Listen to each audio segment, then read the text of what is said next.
Ama naming Diyos, kami po ay muling lumalapit at patuloy na nagpapakumbaba sa iyo. Minsan pa, Panginoon, kami po ay nagpupuri sa iyong dakilang pangalan, sa iyong kabutihan at sa iyong katapatan na ginagawa mo para sa aming mga buhay.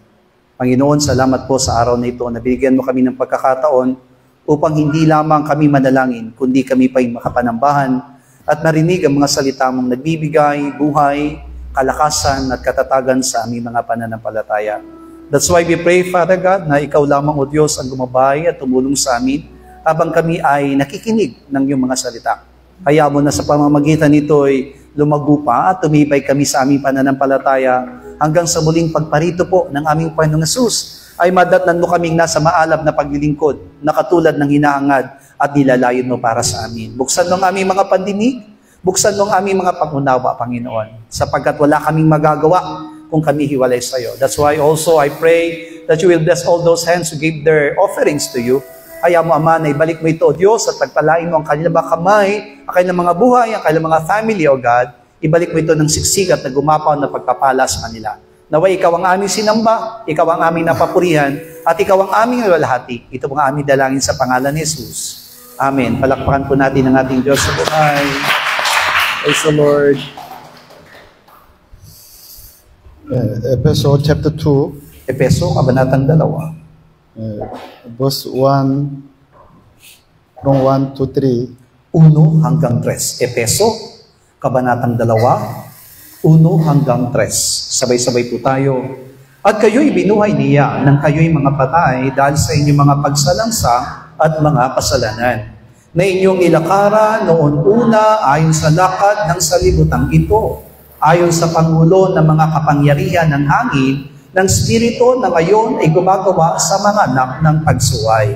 Sa gitna ng mga yaon, tayo rin naman na ibang panahon ay nangabubuhay sa mga kahalayan ng ating laman, na ating ginagawa ang mga pita ng laman at ng pag-iisip, at tayo nooy katutubong mga anak ng kagalitan, gaya naman ng mga iba. Verse 1 said, He made alive who were dead in transgression and sins. Sinabi mismo sa talatang 1 na tayo binuhay niya nang kayo'y mga patay ayon sa ating mga kasalanan. And then verse 2 says about the sons of the disobedience. At tinutukoy naman pagdating doon sa talatang 2, yung mga anak ng mga pagsuway. This verse, the sons of disobedience is not unbelievers. At yung mga anak na mga pagsuway dito, hindi lamang tumutukoy sa mga hindi mananampalataya. Also, including unbelievers, but also believers today, many, they are disobedient to God. Maari nga po na may sasama natin yung mga hindi mananampalataya, pero mas na tinutukoy dito yung mga mananampalatayang naroon sa pagsuway. Because the spirit of the evil one working in their body. Sapagat gumagawa nga po yung spirito nung masama sa kanilang mga katawan. That's why, according to verse 3, all the time, they have mind about the desire of their flesh, physical body, and also physical mind. Yan ang dahilan kung bakit lagi silang nangamumuhay doon sa kahalayan ng kanilang mga laman at kasalanan o kalayawan ng kanilang mga pita ng laman. When Adam and Eve commissioned to God by the devil spirit into the man. Na magkasala po sina Eva at Adan laban sa Diyos, yung spirito ng diablo ay sa kanilang katawan. Because they obeyed the devil's words. Sapagat sila mismo ay nakinig doon sa mga pananalita ng diablo. At that time, all the man's spirit died. Cannot communicate with God anymore. At simula noon, ang spirito ng mga tao ay nangamatay at hindi na sila maari makipagniig pa sa Diyos. And then, the spirit of the devil stay in our body. At ang spirito ng diablo na yon ay nananahan sa ating mga katawan. We want to obey to God, but we cannot because of the spirit. Bawat sa po sa atin ay naglalayong sumunod sa Diyos, pero dahil dito sa spiritong ito, hindi natin magawa. We believe in Trinity God. Father, Son, Holy Spirit, one God. Bawat sa po sa atin ay nananalig doon sa tatlong personang Diyos, Ama, Anak, at Espiritu. Also, Satan, he's working as a Trinity. Not same Trinity God, but he's working with men. Pero alam niyo po ba na maging sa Satanas ay gumagawa rin katulad ng tatlong persona, hindi man ito katulad ng ating Diyos, pero ito'y gumagawa ng tatlong persona sa tao. Yeah, Satan, his spirit was spirit. He has no body. That's why all the time we want to stay, his spirit, through his spirit, want to stay in the man's body. At dahil nga po si Satanas ay spirito rin naman at walang katawan, itong spirito niya ay nais manahan sa mga katawan ng tao. The ruler of the world, the king of the world is Satan.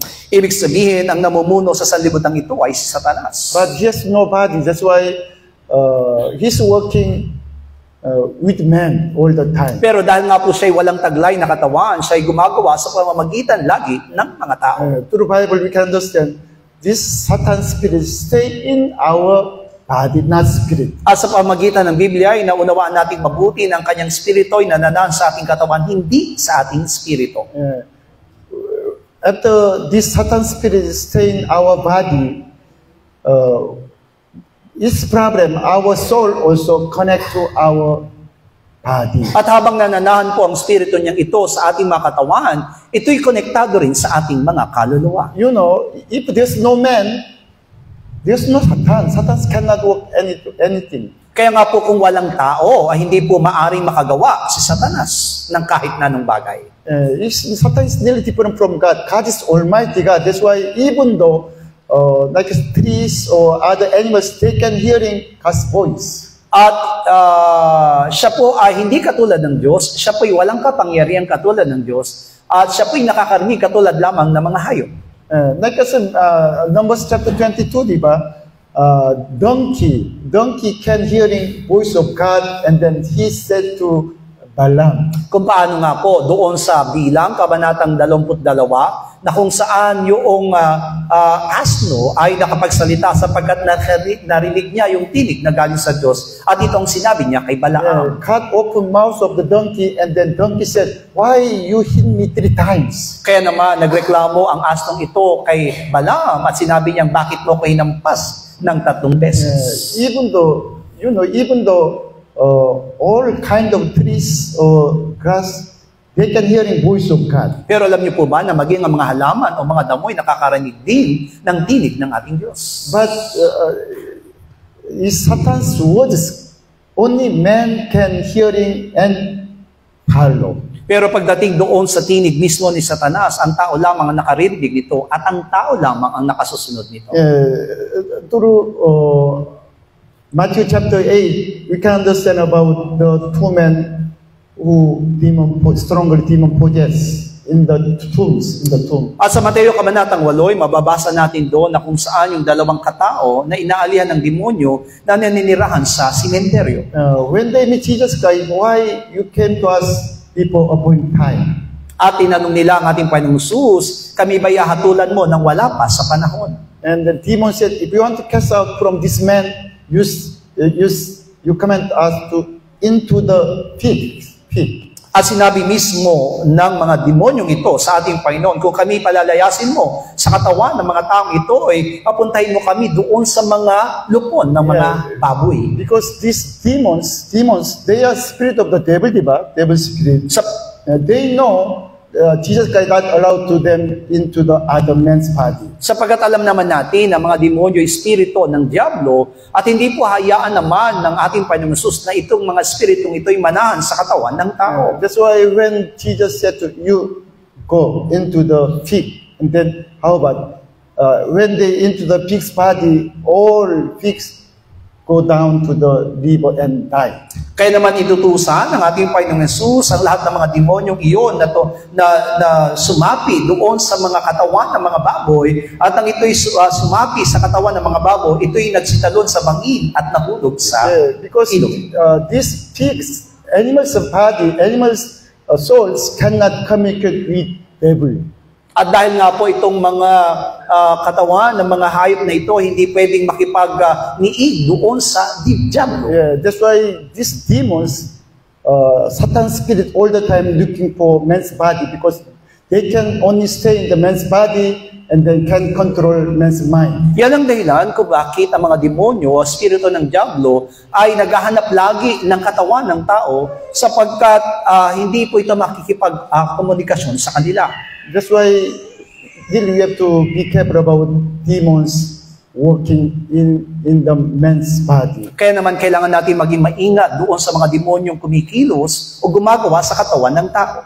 Apostle Pablo said, not only unbelievers, all the persons, those who are disobedient to God. Why? Because they have spirit of the rule of the world. Yan po ang sinasabi niya po sa Pablo, hindi lamang sa mga hindi mananampalataya, kundi doon din naman sa mga sumusuway na siyang pinagaharian ng nagahari sa sanlibutan. But thanks God because God the Father sent to us His Son Jesus Christ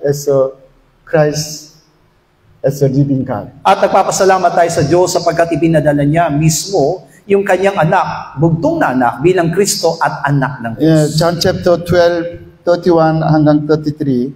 Juan 12, 30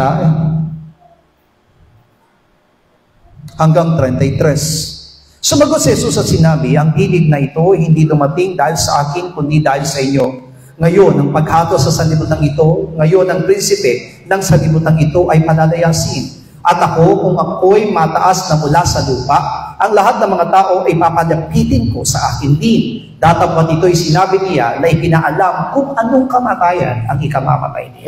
Now, Jesus said about His death on the cross. Ang binabanggit dito ng ating Panginoong Jesus ay ang kanyang magiging kamatayan sa krus. He said, when I left up the tree, when I crucified on the cross, that time, I judge the world, and then the rule of the world will be cast out. At sa pamamagitan ng aking pagkapako doon sa krus ay aking hahatulan ang sanlibutan at mahatulan din ng prinsipe ng sanlibutan ito. The rule of the world will be cast out means he lost his authority and power to the man. Ang ibig sabihin po na palalayasin yung prinsipe ng sanlibutan ito ay mawawala na siya ng pamumuno at otoridad sa tao. The rule of the world, Satan's authority power is the power of the death. At alam natin na yung pamumuno mismo ng prinsipe ng sanlibutan ito, ang tinatawag doon ay ang kamatayan. Hebrews chapter 2, 14 and 15. Hebreo 2, 14 hanggang 15. Dahil sa mga anak, ay may mga bahagi sa laman at dugo. Siya naman gayon din nakabahagi sa mga ito, upang sa pamamagitan ng kamatayan, kanyang nimalipol yaong may paghahari sa kamatayan, sa makatuwid ay ang diablo. At mailigtas silang lahat na dahil sa takot sa kamatayan, ay nangasa ilalim ng pagkaalipin sa buong buhay nila. Through death of Jesus Christ, He might destroy him who had the power of the death, the devil. Ibig sabihin, sabi po sa 14, siya po ay sa pamagitan ng kamatayan ng anak ng Diyos na si Jesus ay nalipol niya yung nagmamayari ng kamatayan. When Jesus died on the cross, this devil, he lost his power, the power of the death from us. Ang sabi doon sa pamagitan ng kamatayan ng ating Panginoong Jesus doon sa krus ay inalis niya doon sa diablo yung kapangyarihan ng kamatayan sa mga tao. That's why we are released those who are through fear of death whole lifetime. Yan ang dahilan kung bakit sinabi sa 15 na tayo nailigtas ng lahat sa takot sa kamatayan na nangasa ilalim sa pagkaalipin. That's why last Lord said, I said to you about the cross, diba? All the time, you have to try to look up the cross. Kaya naman sa ating pananambahan, ay nabanggit ko sa inyo ang tungkol doon sa krus na kung saan lagi tayong tumanaw doon sa krus. Yeah. Jesus Christ crucified on the cross and He died for us, for you, for us. Napako si Jesus sa krus at namatay para sa iyo at para sa ating lahat. Sa akin at para sa lahat. Yeah, because Jesus Christ, the Son, God's Son become man. He He was Christ. Sapagkat si Jesucristo na anak ay nagkatawang tao at siya ang naging Kristo. God is Almighty God. He has no body, but He became man. God became man through His Son, Jesus Christ. Ang Diyos ay makapangyarihan sa lahat at wala siyang katawan, siya ay espiritu, pero siya ay nagkatawang tao para maging Kristo para sa atin. Which means He became me and you become man. Really, He is become man. Ibig sabihin po na siya po ay nagkatawang tao, siya po ay katulad ng sayo at sa akin na katulad ng isang tao. 2 John chapter 1 verse 7 said about the Antichrist. If you are not believe Jesus Christ as a coming in the flesh, you are deceiver and Antichrist. Binabanggit ng ikalungwan, kabanatang 1, talatang 7, ang tungkol sa Antikristo. Sabi doon na kapag hindi tayo mananalig at naipapahayag sa Jesucristo na naparito sa laman, tayo po ay nasa Antikristo. If you are not believe Jesus Christ, the God's Son become man, become fleshy, you are not believe, you are Antichrist. At kung hindi natin pananaligan ng anak ng Diyos na ay nagkatawang tao, tayo po ay nakabilang sa mga Antikristo. It is our problem. We did not see Jesus Christ died on the cross 2,000 years ago. At yan po ang naging malaking problema sa bawat sa atin sapagkat hindi naman talaga natin nakitang namatay si Jesucristo 2,000 taon na nakalipas. But thanks God because we have Bible and then we can trust all the Bible. Pero nagpapasalamat tayo sa Diyos sapagkat taglay natin ang Biblia at kaya natin panaligan ang kabuuan ng sinasabi ng Biblia. According to Bible, there's only two men, first Adam and last Adam. At ayon sa Biblia, may dalawang klase lamang tao, ang mga taong kabilang sa unang Adan at sa kabilang sa huling Adan. There are so many people in the world, but only two kind of men. Those who belong to first Adam and those who belong to second Adam, last Adam. Totoo naman po na napakaraming tao sa buong mundo, pero dalawang klase lamang ang tao, ayun ay tinatawag na kabilang sa unang Adan at ang mga kabilang sa huling Adan. 1 Corinthians chapter 15, 45. Unang Korinto 15:45. Gayon din naman nasusulat, ang unang taong si Adan ay naging kaluluwang buhay. Ang huling Adam ay naging espiritong nagbibigay buhay. What's the meaning of the Adam? Man, di ba? Man. There's first man and also last man. Ang ibig sabihin po ng salitang Adam ay tao. Ibig sabihin unang tao at huling tao. The first man, Adam, become living being, but last Adam, Jesus Christ, become a life-giving spirit. At tinutukoy sa talatang ito ng unang taong si Adam ay naging kaluluwang buhay at ang huling Adam ay naging spiritong nagbibigay buhay. In the beginning, God created only one man, first man, Adam. Sa pasimula pa lamang ay tunay na isa lamang tao ang nilikha ng Diyos at iyon ay ang unang Adan. Even though his wife came up from his body. Kaya naman maging ang kanyang naging asawa ay galing din sa kanyang sariling katawan. All the men in the world, we belong to first man, Adam. At lahat po ng mga tao sa sanlibutan ay kabilang sa unang Adan. But 2,000 years ago, God the Father sent to us last Adam, one more Adam, new Adam, Jesus Christ. Pero 2,000 taon nakalipas ay pinadala mismo ng Diyos ang huling Adan o yung tinatawag na bagong Adan at yun ay si Jesucristo.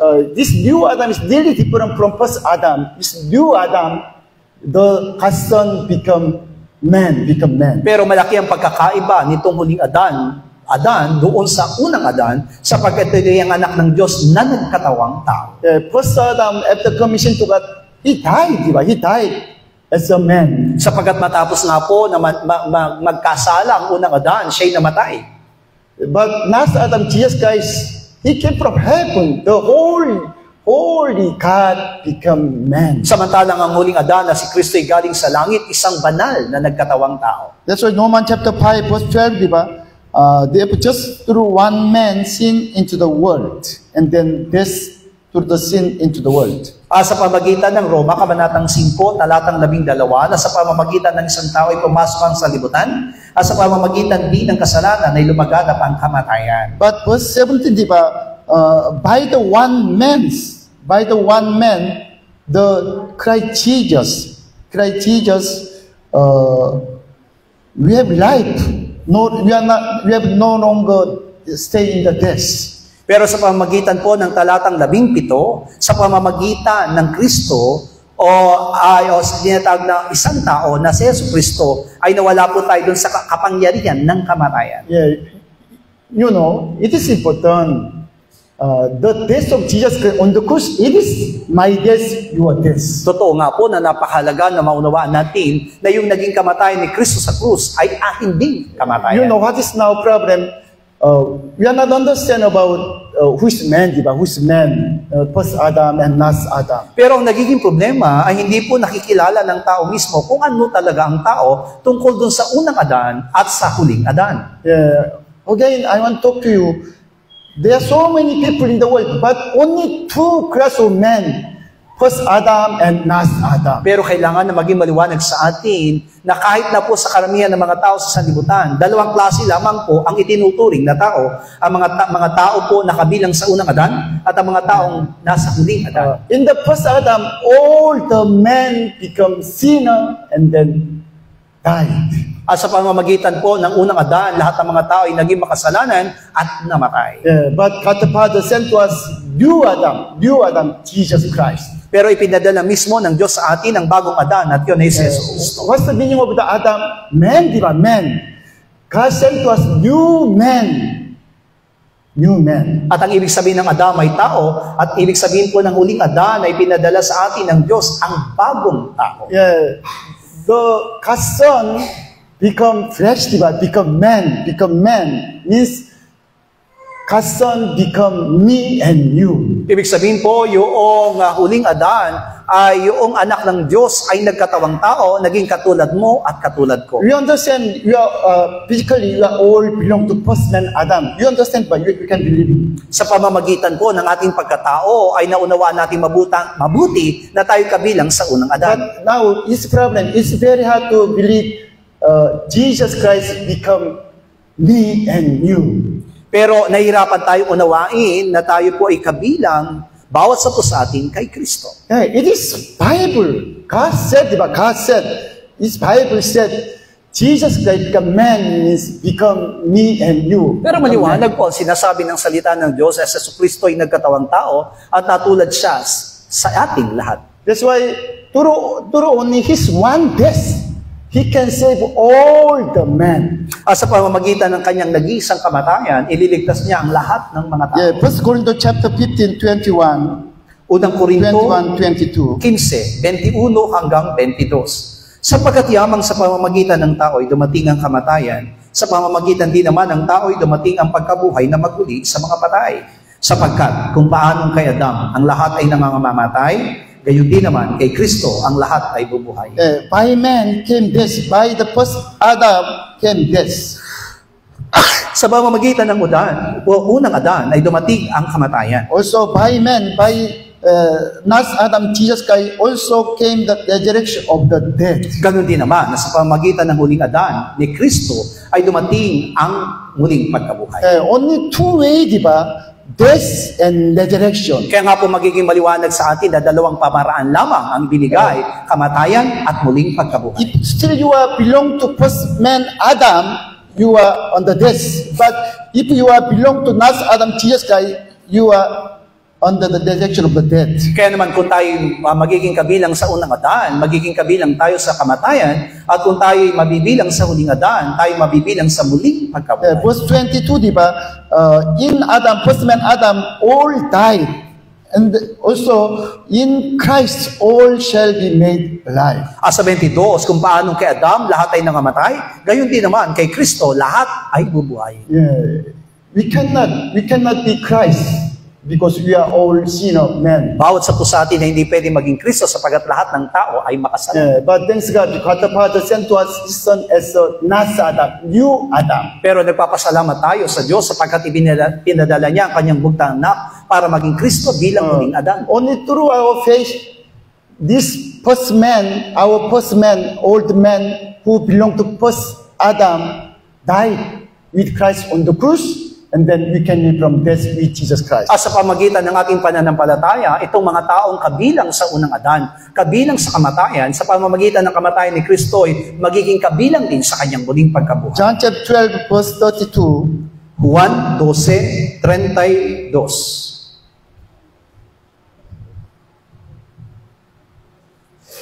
At ako, kung ako'y mataas na mula sa lupa, ang lahat ng mga tao ay palalapitin ko sa aking din. Yeah, Jesus said, if I am never from the earth, will draw all people, not only one, not two, all the people to myself. Sinabi mismo ng ating Panginoon na kung ako'y may tataas na mula sa lupa, ang lahat ng mga tao, hindi lamang isa, kundi lahat ng tao ay palalapitin ko sa akin. Jesus died on the cross for all of us, all the men. Ibig sabihin na ang kamatayan ng ating Panginoong Jesus sa krus ay para sa lahat ng tao. That's why really we have to believe Jesus died for me and for you. Kaya naman kailangan nating manalig na si Jesucristo ay namatay para sa iyo at para sa akin, para sa ating lahat. Much better, we believe Jesus Christ become man means Jesus Christ become me. And then Jesus Christ died on the cross.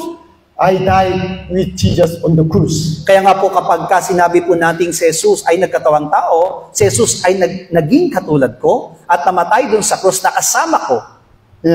Only God the Father asking to us faith, believe about God's works. At ang tanging hinihiling lang sa atin ng Diyos ay pananampalataya, manalig sa lahat ng kanyang mga ginawa. Hebrew chapter 6, 1-2. Hebreo 6, 1 hanggang 2. Kaya tayo'y tumigil na sa pagsasalita ng unang simulain ng aral ni Kristo.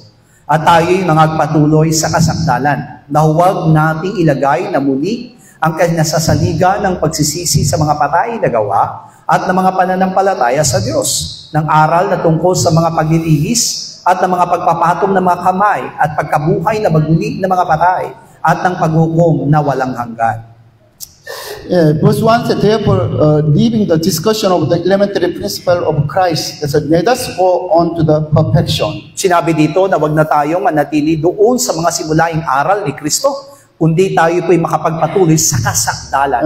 And then we can understand what is elementary teaching and then what is the meaning of the perfection. Kaya nga po, alam na po natin kung ano po yung tinutukoy na simulaing aral at mga kasakdalan. When our old man died on the cross with Jesus Christ, and then when Jesus Christ lived in us, it is perfect salvation. At masasabi natin na kapag si Kristo ay nabubuhay na sa atin at tayo namatay ng kasama niya, ito po yung kaganapan ng ating kaligtasan. But it is our problem.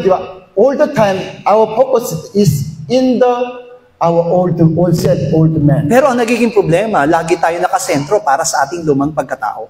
If our old man already died on the cross with Jesus Christ lived is not, Nearly Jesus Christ lived in us, and then we can follow to Jesus Christ. Pero kung lumang pagkatao natin ay kasama ng namatay ni Kristo doon sa krus, pwede na tayong mabuhay ng bagong pamumuhay. But if you are not nearly believe our old man died on the cross, all the time you are still staying in this kind of elementary teachings. Pero kung hindi pa nangyayari ng ating pong mga lumang pagkatao na namatay doon sa krus, nananatili tayo sa simulaing aral. Yeah, because all the time your mind, the focus of your mind is your old man, yourself. Sapagkat ang laging pinagsesentruhan ng ating mga isipan ay ang ating lumang pagkatao, ng ating sarili. But if your old man already died on the cross, Jesus Christ, your focus is only Jesus. Pero kung ang lumang pagkatao natin ay namatay na doon sa krus, ang magiging sentro lamang natin ay si Kristo. Okay, let's see what's the elementary teaching. The dependence from the dead works. What this means? At ang mga simulaing aral ay ang yung tinatawag na pagsisisi. Of course, we need a dependence because until we are staying in this simple body all the time, we can see simple mind or sin. Kailangan naman po natin talaga ang pagsisisi na habang nananatili tayo sa makasalan ng katawang ito, ay nakikita natin kung ano ang dapat nating pagsisihan. Yeah, what's the meaning of the dependence from the dead works? It is, but if you really understand and believe your old man already died on the cross, you are not this kind of faith. Pero kung tunay na naniniwala tayo ng ating lumang pagkatao ay kasama ng namatay ni Kristo sa krus, hindi na ganito ang ating magiging pananampalataya. with Jesus Christ, our old self and simple body already died on the cross. Sapagat kasama ni Kristo ang ating lumang pagkatao at ang ating makasalanang katawan ay namatay na sa krus. Because of the devil spirit stay in our body, that's why we kill our simple body with our old man on the cross. Pero dahil nga po yung espiritu ng diablo ay nananatili pa sa ating katawan, nananatili pa yung ating lumang pagkatao. But still, when we are staying in our physical body, we can see still sins, but sin, mistake or sins. At alam ko po na habang nananatili tayo sa kasalanan ng katawan, nakikita natin yung mga simpleng mga kasalanan. You know, alinta. Yeah, in the Ilog, alinta. Linta. Huh? Linta. Pastor. Linta? Yes. Why in the Karangan they said, children said, alinta? No, Pastor. Linta. Linta? Linta. Because when I... Alinta ba? Sa Ilocano, Pastor. Ilocano. When I swimming in the Ilog with children, yes. I got some alinta. Kasi nung habang ako ay lumalangoy doon sa ilog, ay nakagat ako ng linta. Yeah, I caught two, diba, by the stone, but still alive. Pero kahit alam niyo po ba na yung linta, kahit na hinati ko na yung katawan, buhay pa rin. So many times, like 10 times hit by the stone, but still alive. Pero kahit na po yung linta na yun ay pinukpok ko na ng 10 beses, nananatili pa rin buhay. But after 30 times, 40 times, until make a powder, at the time they die. Pero nung siguro, mga napukpok ko na siya ng 30 beses, mukhang napulbos na, siya namatay. Long time ago, I got the 3 meters snakes in the Karangan. Nakalipas na panahon ay nakakuha ako ng 3 metrong pulgada na ahas sa Karanglan. At the time still I have strong my old man, diba? My old man. At nang panahon yon ay matindi pa yung aking lumang pagkatao. That's why I got the screwdriver and then put us the head of the snake and then let the Asel holding the snakes. At sa galit ko nga po ay kumuha ko ng screwdriver at sa pamamagitan nito binutas ko yung ulo ng ahas at kinahawak ko kay Pastor Ansel. Because I want to remove the skin of the ahas. Kasi nga po ang layunin ko ay alisin ang balat ng ahas. After remove all the skin of the ahas and then even the stomach diba still alive. Pero alam niyo po ba na nabalatan ko na yung ahas? Naalis ko na yung kanyang bituka, buhay pa rin. Even though after cut the head, still alive. At buhay pa rin kahit na pinutol ko na yung ulo. After remove the skin, diba, white, diba, only meat and bones, white, nearly white, but long and still moving. Pero alam naman natin na kapag inalis natin yung balat ng ahas, ay ito ay magiging puti na sapagkat ito'y laman na lamang at buto, pero patuloy pa rin siyang gumagalaw. 30 minutes, 1 hour, still moving. 30 minuto, 1 oras, gumagalaw pa rin yung kanyang katawan. Of course, after put hot water, die. Pero nung ibinabad na siya sa kumukulong tubig, patay naman. You know, the octopus, common octopus, Korean eating small common octopus. Alam niyo po ba yung maliliit na octopus, kinakain po yung buhay ng mga Koreano? But people eat cutting, diba, cut the legs of the octopus. Pero bago naman kainin, ay inalis po yung mga galamay. But even the cutting, the legs moving. Pero kahit na po ito po ay maputol na, yung mga galamay nito ay gumagalaw pa rin. This is the meaning of the dead works. Yan po yung ibig sabihin ng patay na gawa. Through water baptism, already our old man with the simple body died on the cross. Sa pamamagitan po ng ating bautismo na yung ating lumang pagkatay ng matay ng kasama sa krus. Hallelujah. Amen. Already died. We died on the cross. Namatay na tayo doon sa krus. But problem is, by the Satan spirit who stay in our physical body, still we have this kind of dead works. Pero ang problema nga po, dahil doon sa spirito ng diablo na naninirahan sa ating mga katawan, nananatili itong buhay. That's why even the Christian, diba, we have mistake. Even though you can commit sin, but we have to really understand that is dead works. Kaya nga kahit Kristiyano na tayo, nagkakamali at nakakagawa pa tayo ng kasalanan, yan ang tinatawag na patay na gawa. Of course, already I told you, even though this dead works, we dependence pray to God. At katulad nga po ng sinabi sa inyo, sa pamagitan ng mga patay na gawa na ito'y kailangan pa rin tayong magsisi. But do not afraid of the God's judgment or about the hell. Pero wag natin hayaan na lagi tayong matakot doon sa katulad na gagawin ng Diyos at sa impyerno. These snakes or alinta or this common octopus already died because caught but still move.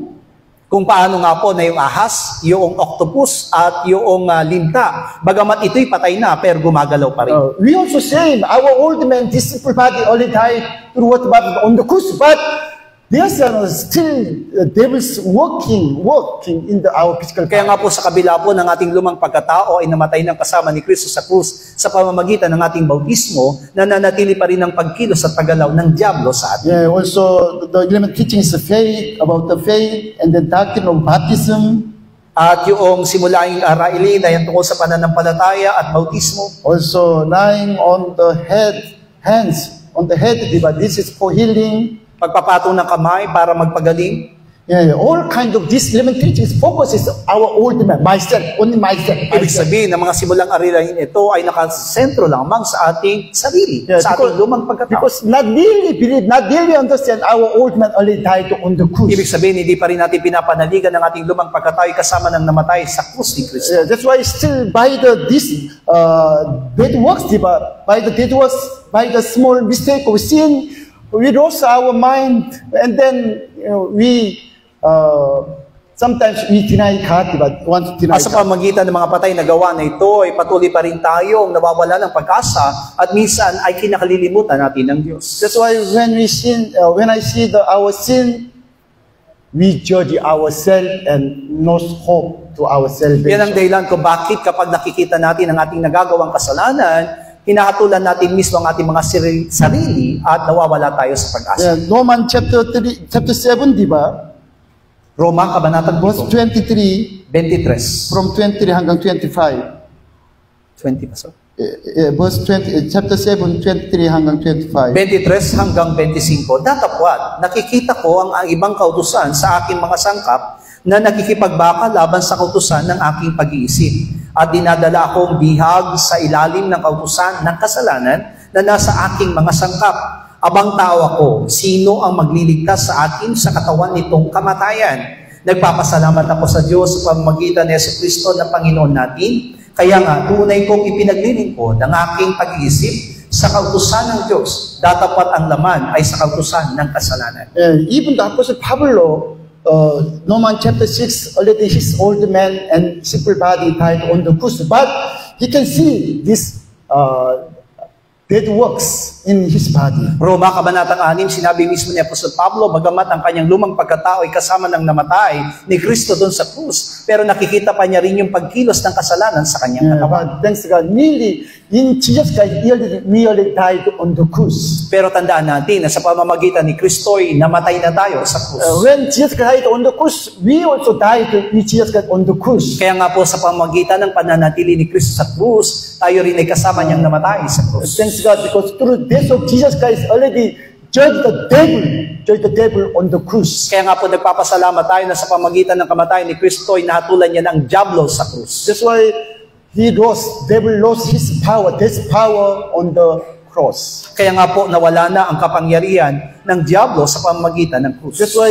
please do not stay in elementary teaching. We have to go to perfection, to the perfection of God. Kaya naman wag tayo manatili sa simulaing aralin, kundi tayo pumunta doon sa kasangtalan ng ating pagpananampalataya. When we really believe in our old man died on the cross and deny ourselves and then follow, we can follow the cross and follow Jesus Christ. At kung naniniwala tayo ng ating lumang pagkatao na kasama nang namatay doon sa krus, tunay na makalalakad na tayo sa ating pananampalataya ay patuloy na tayong makatatanggi sa ating lumang pagkatao at susunod kay Kristo. This is problem, di ba? Even the Christian, today many Christians, they are not obey to God. At yan ang nagiging problema sapagkat kahit na Kristiyano na, ay hindi marunong sumunod sa Diyos. Because still they are old and stronger alive. Sapagkat mas matinding gumagalaw at namumuhay sa kanila ang lumang pagkatao. Because they are still walking by the devil's spirit who stay in their body. At sila'y gumagawa at lumalakad ayon sa spiritong nananatili ng diablo sa kanilang katawan.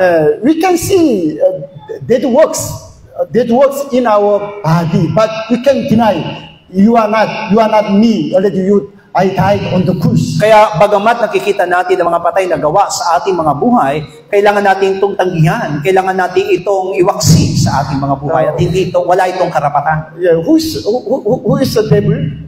He's all the time accuse us to God. Sino po ang diablo? Siya po yung gumagawa ng bintang sa atin sa harapan ng Diyos. When we have sinned, devil talk to us, you are sinner. All the time, devil accuse us to God. At kapag tayo nagkakasala, siya mismo yung nagdidiin sa atin sa kasalanan at sinusumbong tayo sa Diyos. But if you really believe your old man already died on the cross, you cannot stay in accusation of the Satan. Pero kung naniniwala kayo ng inyong lumang pagkatao ay kasama ng namatay ni Kristo sa krus, hindi kayo maniniwala sa anumang akusa na gagawin ng diablo. When this devil judges yourself, you can shout, away from Satan, already I died on the cross. Kaya kung maririnig at malalaman natin ang pag-akusa ng diablo sa atin sa mga kasalanan ng ating nagagawa, sasabihin natin sa kanya, ikaw diablo, namatay na akong kasama ni Kristo sa krus. We have to shout, away from Satan, because Jesus Christ became man, and then He died on the cross. At kailangan sigawan natin si Satanas at sabihin natin, si Kristo'y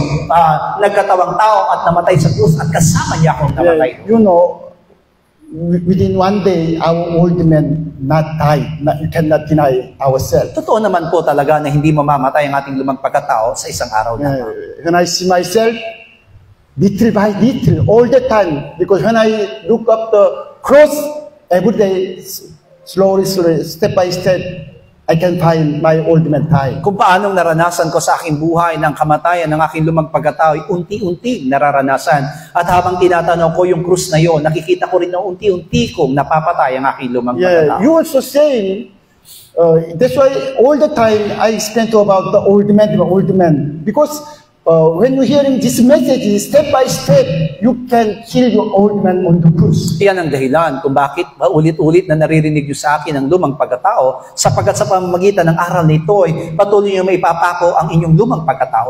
Even the true head, you can understand your old man died on the cross. But problems, if there's something problem in your life, you will deny. Maaring sa ating kaisipan, ay naiisip natin at tinatanggap natin na namatay na ang ating lumang pagkatao doon sa krus. Pero kapag may nararanasan tayong hindi maganda sa ating mga buhay, na itatanggi natin ito. You have to really believe we became new man. Pero kailangan po natin na tayo po ay maniwala na tayo bago ng tao. Our old man already died on the cross, Jesus Christ, and that we became new man with Jesus Christ. At ang lumang pagkatao natin ay namatay na dahil kay Kristo, at tayo po ay may bagong pagkatao na dahil din kay Kristo. Colossians chapter 3, Colossus 10 to 15. Colossus 3, 10 hanggang 15. At kayo'y nangagbihis ng bagong pagkatao na nababago sa kaalaman ayon sa larawan niyaong dumalang sa Kanya. Do'y hindi maaaring magkaroon ng Greko at ng Hudyo, ng pagtutuli at ng di pagtutuli, ng barbaro at ng sita, ng alipin, ng laya, kundi si Kristo ang lahat at sa lahat. Nangagbihis kayo kagaya ng mga hinirang ng Diyos, ng mga banal at minamahal, ng isang pusong mahabagin, ng kagandahang loob, ng kabanalan, ng kaamuan, ng pagpapahinugod. Magtiisan kayo sa isa't isa at magpatawaran kayo sa isa't isa. Kung ang sino man ay may sumbong laban sa kaninuman, na kung paanong pinatawad kayo ng Panginoon, ay gayon din naman ang inyong gawin. At sa ibabaw ng lahat ng mga bagay nito ay magbihis kayo ng pag-ibig na siyang tali ng kasapdalan at maghari sa inyong puso ang kapayapaan ni Kristo. At diyan tinawag din naman kayo sa isang katawan at kayo'y maging magpasalamat. We have put on the new man. Who's new man? Jesus Christ. At sabi doon ay kailangang ibis natin ang ating bagong pagkatao at yun ko is because our old man already died with Jesus Christ on the cross and Jesus Christ living in us. Sapagkat ang lumang pagkatao natin ay namatay ng kasama ni Kristo sa krus at si Kristo na ang nabubuhay. That's why we are now newly renewed in the knowledge according to the image of Him who created Him. Kaya naman tayo na bago na sa pamamagitan po niya na siyang ating na larawan ng Diyos na lumikha sa atin. Yeah, that's why we can believe in God, we can believe in the Bible, because even the knowledge of God become new because in the Jesus Christ. Kaya naman tayo pwede na manalig sa Diyos at manalig sa salita ng Diyos sapagkat maging ang ating kasipan ay nabago na. This is new creation. We become new man because already put off the first Adam and put on new man, Jesus Christ. Ito yung tinatawag na bagong pagkanilalang, bagong pagkatao na base sa atin na kung saan inaalis natin ang ating luma na minana natin sa unang Adan at ang ating bagong pagkatao. What's the meaning of the 12:13? That is, if you are put on human Jesus Christ, also you have put on the character of Jesus Christ, mind of Jesus. Sinabi doon sa 13, 12 at 13, kapag ibinis natin ang bago nating pagkatao at ibinis natin si Kristo na ang nabubuhay sa atin. And then verse 14, one more time, sabay-sabay. 14, sa ibabaw ng lahat ng mga bagay na ito ay magbihis kayo ng pag-ibig na siyang tali ng kasakdalan. Hallelujah. Amen. Because above all these things, put on love. It is perfection. It's perfect. Magbihis tayo ng pag-ibig na siyang tali ng kasakdalan. Last time, Pastor Manny preaching to you about Matthew chapter 25, the sheep and then goat. Na ipahayag ni Pastor Manny sa inyo tungkol dun sa Mateo 25 tungkol sa kambing at tupa.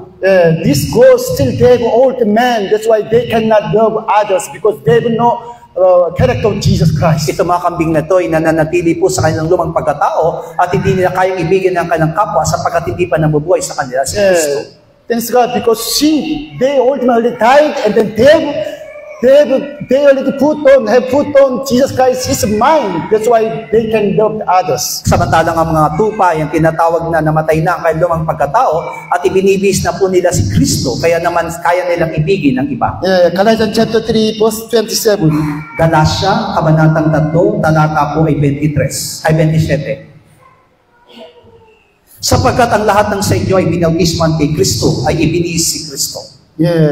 You were baptized into Christ, already you have put on the Christ. Lahat ng binautisman kay Kristo ay ibinihis na si Kristo. What's the meaning of baptized? It is death. Our old man died on the cross. At ang ibig sabihin ng bautismo ay kamatayan ng ating lumang pagkatao sa krus. Not only physical body into the body, and it's not washing of the body. Already our old man died on the cross. Ibig sabihin ng ating paglubog doon sa tubig ay hindi paglilinis lamang ng ating katawan, kundi ang ating lumang pagkatao ay namatay na sa krus. If your old man died with Jesus Christ on the cross, already you have put on the Christ living in you. At kung namatay na ang ating lumang pagkatao doon sa krus, ibig sabihin ibinibis na natin si Kristo. And then step by step, you can see the character of Jesus Christ coming up from yourself.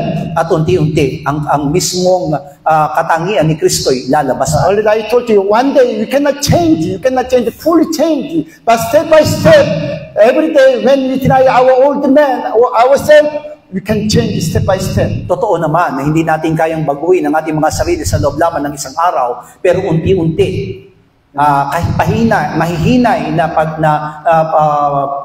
araw-araw ay makita natin ang pagbabago. And the time come, we can see the character of Jesus Christ coming out from us. It is perfection. At darating ang araw na yung mismong mga katangian ni Kristo ay magmamanifesto sa ating mga buhay. Ito po yung tinatawag na kasakdalan. Please, all the time, do not stay in the first elementary teaching. Go to the perfection. Kaya naman, huwag tayong manatili sa simulaing aralin, kundi tayo tumuloy doon sa kasakdalan. Especially, do not worry about your dead works. It is already, you died on the cross, that's why you are not under the death. Kaya naman, huwag tayong manatili doon sa mga patay na gawa. Tayo po'y namatay na doon sa lumang pagkatao natin sa krus. Kaya naman tayo wala na doon sa patay na gawa. Already you have put on Jesus Christ living in you. At ibinis na natin si Kristo at si Kristo na ang nabubuhay sa atin. Let's shout 3 times, oh my soul overcome, all can let's pray. Oh my soul overcome. 3 beses at tayo po'y manalangin. Oh my soul overcome. Oh my soul overcome. Oh my soul, overcome. Ama namin Diyos, salamat po sa pagkakilang po sa amin. Ang salita, Panginoon, tunay na kami ay doon sa lumang pagkatao namin sa kasama ni Kristo. Salamat, Panginoon, sa papatuloy mo kami magdadala sa kasalanan ng aming mga tulungan mo nga po kami, Panginoon,